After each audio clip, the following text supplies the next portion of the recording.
Mr. Director, it's well known that other countries spy on each other. So what does China do that's different?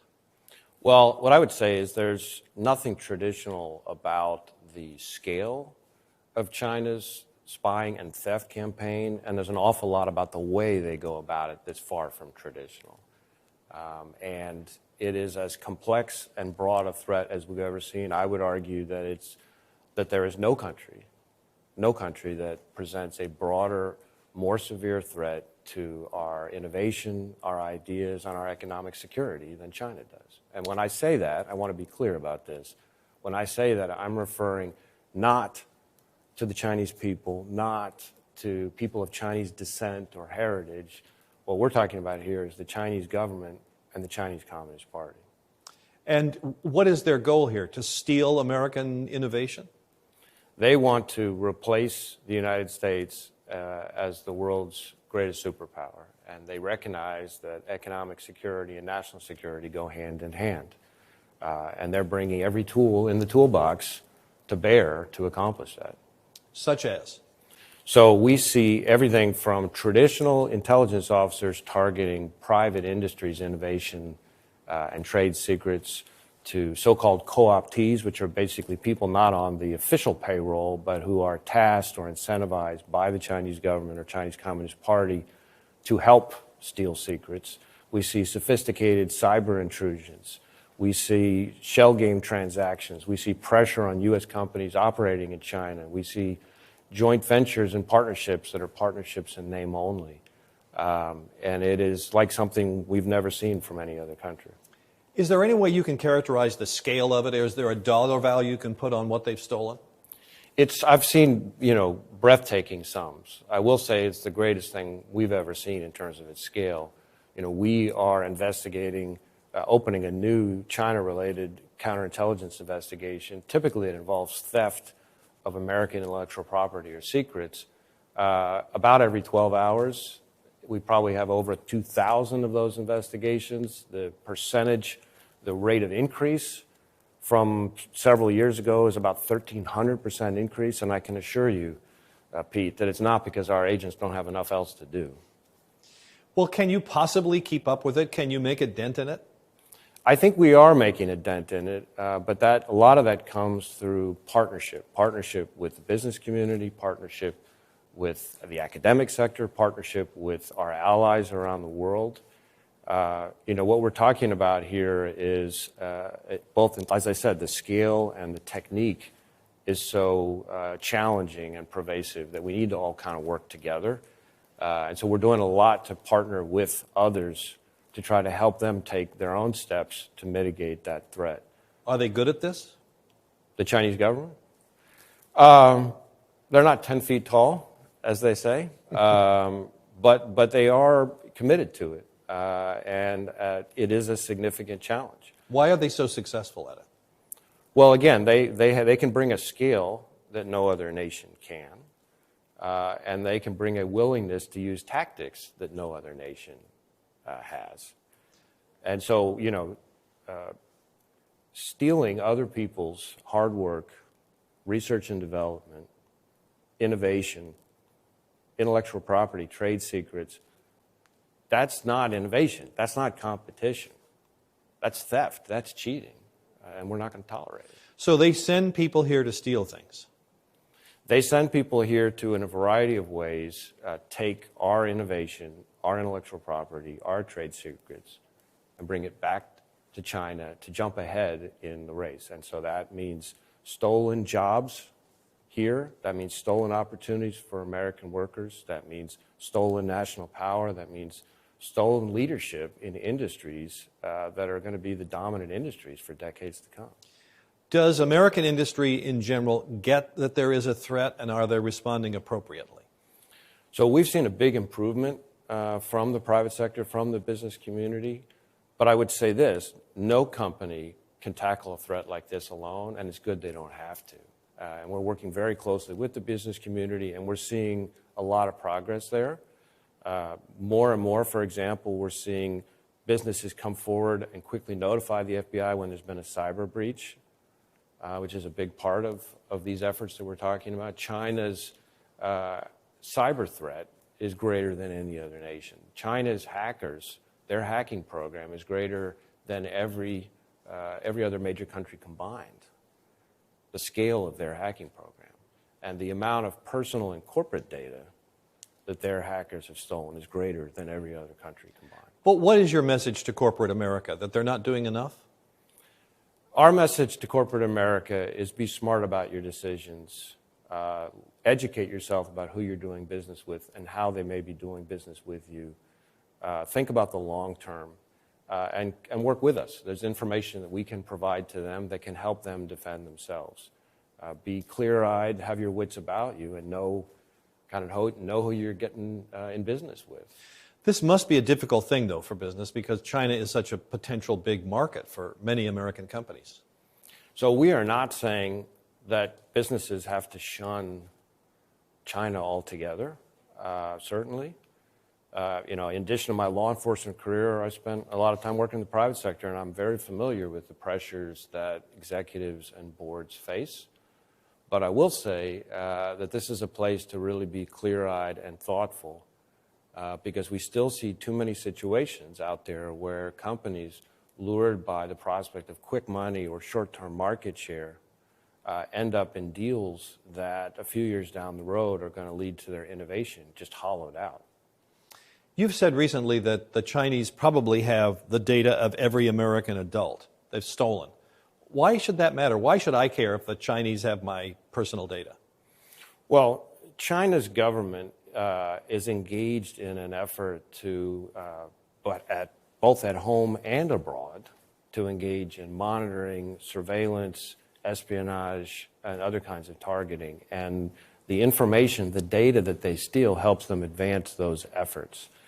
And so, back in China, you might see that reflected in things like social credit scores and eavesdropping and other forms of oppression. But part of the problem is that they're exporting parts of that police state here in the United States. And so gobbling up that kind of data allows them to advance different forms of oppression and theft and espionage that they're engaged in. China is not the only country to have those kinds of authoritarian ambitions. Think of East Germany during the Cold War. But what we're talking about here is China may be the first country to combine that kind of authoritarian ambition with cutting-edge technical capability. It's like the surveillance nightmare of East Germany combined with the tech of Silicon Valley. What do the Chinese do in this country to try to enforce their goal of spying on American companies? Do they take action against other Chinese people here? So they engage in a variety of efforts that target people here. Some with the business community, sometimes it's recruiting corporate insiders to spy on those companies. But they also engage in all sorts of pressure tactics against dissidents and members of the immigrant community here in the United States. We see them engage in pressure tactics, coercion, blackmail, stalking, use of private investigators, other forms of thuggish tactics. And in some cases, we see them put pressure on their family members back in China. We're talking about people's families, parents, grandparents, spouses, subjected to pressure back at home, basically used as hostages to put leverage on the people who have come here to the United States. And what I would say about that is this: at the FBI, we've seen all sorts of criminal tactics over our 113 years, and this is right up there. And I just say this, that those are not the kind of tactics one would expect from a responsible nation on the world stage. Is there any doubt that this is driven by the Chinese government, or are these just rogue operators on their own within China? What we're talking about are operatives of different sorts in various forms of relationships with the Chinese government and the Chinese Communist Party.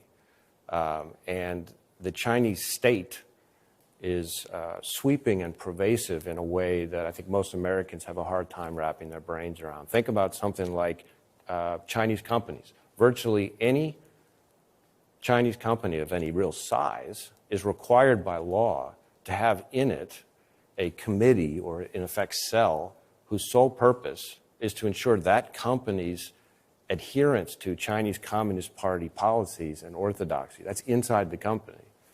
Think about that. The idea that's sort of beyond something anybody in America could imagine in American businesses. Is there a danger for American companies to doing business with Chinese companies? Should they be reluctant to do so? As I said before, I don't think we need to be decoupling from all business with China, but I do think people need to be very clear-eyed and thoughtful and rigorous in how they go about doing that kind of business. I'm very familiar with the kind of pressures that businesses face, but they need to understand that doing business with the Chinese government, which is in effect what we're talking about, because an awful lot of these companies are state-owned enterprises or subsidiaries of them, or are in some other way beholden to the Chinese government. At best, they're buying into Chinese government surveillance, and at worst, they may be buying into the theft of their data. So many of our imports come from China. Should American consumers be reluctant to buy Chinese goods?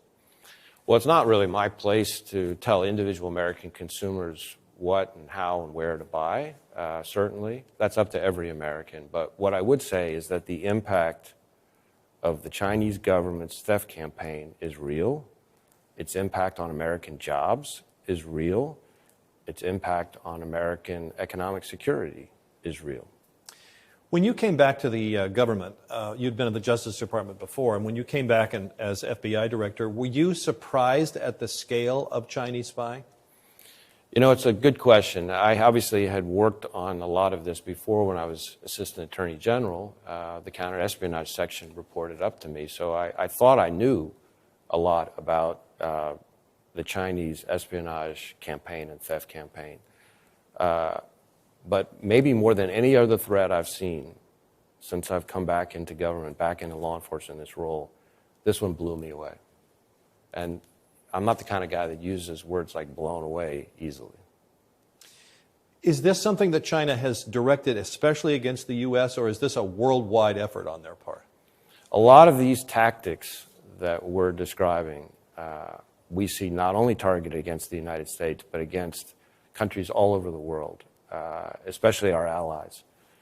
But certainly, the United States is their number one target. You are undoubtedly aware of some of the concern by members of Congress and others who say the Justice Department's China initiative has overreached here and has gone after Asians in particular. What about that? Well, as I've said before, and I'm sure I will say many, many times, we don't investigate anyone based on race or ethnicity or constitutionally protected activity. We do investigate violations of federal law, regardless of race or ethnicity, period. And this threat that I'm describing, and that I've described on many occasions, is not about the Chinese people as a whole. It's not about Chinese Americans as a group. In fact, in many cases, Chinese Americans are some of the people most victimized by the Chinese government's tactics that we're describing.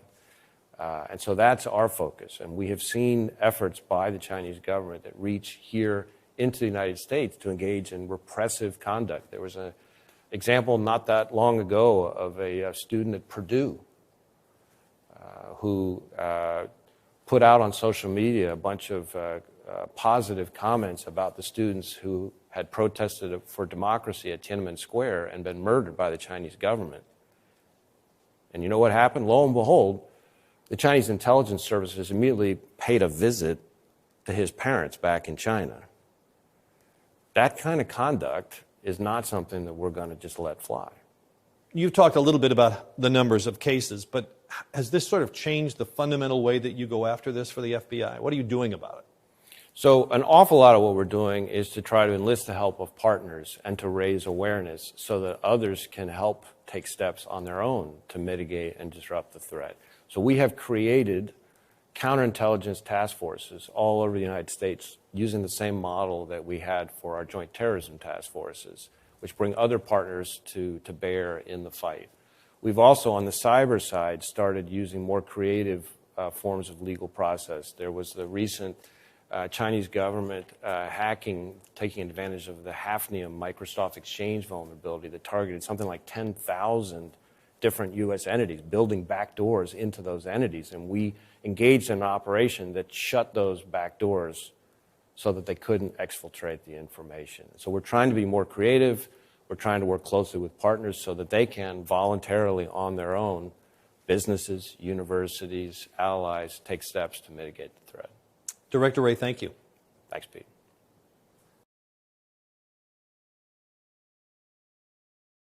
Thanks for watching our YouTube channel. Follow today's top stories and breaking news by downloading the NBC News app.